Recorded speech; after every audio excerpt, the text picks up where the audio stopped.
Once driven to the brink by commercial whaling, humpback whales have made a remarkable recovery. But as the climate warms, a new threat lies ahead, alongside a potential solution.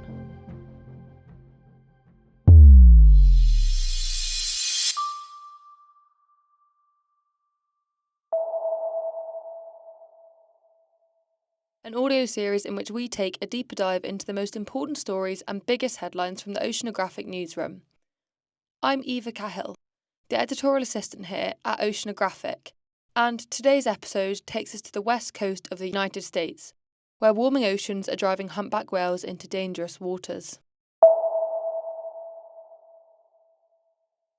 Climate-driven changes to ocean conditions are increasing the risk of humpback whales becoming entangled in fishing gear along the US west coast, according to new research led by PhD researcher Jared Santora of the Oceanographic and Atmospheric Administration. Fishing gear like gill nets and crab traps can ensnare whales, causing serious injury and, in some cases, death. And while some whales manage to free themselves, many entanglements go undetected, making the true scale of the problem difficult to measure.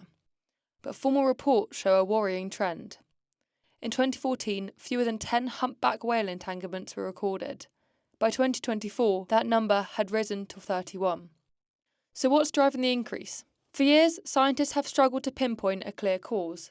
Humpback populations have rebounded since the end of commercial whaling, meaning there are simply more whales in the water, and entanglements are notoriously hard to monitor. But this new study suggests population growth alone does not explain the spike. Humpback whales feed off the coasts of California and Oregon on anchovies, sardines and krill, species that depend on cool, nutrient-rich water brought to the surface through a process known as coastal upwelling. That upwelling acts like a conveyor belt, pulling cold water from the deep and delivering nutrients that sustain entire food webs.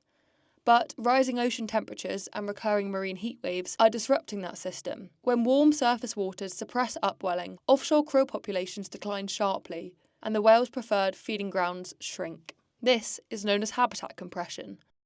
As cool water habitats contract, humpback whales are forced into a smaller feeding area, often closer to shore, and this shoreward shift also places the whales directly in the path of hazardous fishing operations.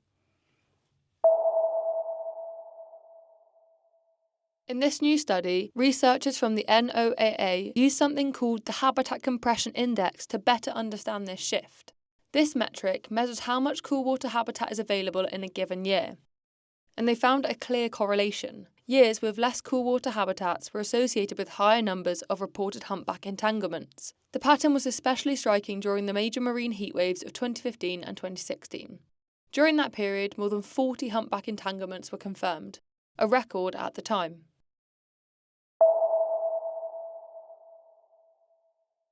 At first glance, the findings do look stark.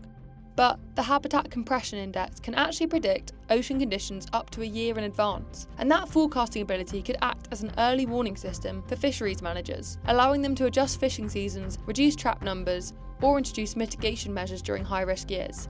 In other words, while warming oceans are increasing the risks humpback whales face, this research offers a tangible tool to mitigate the long-term effects of this on their populations. The question is really whether or not governments and fisheries will implement their findings.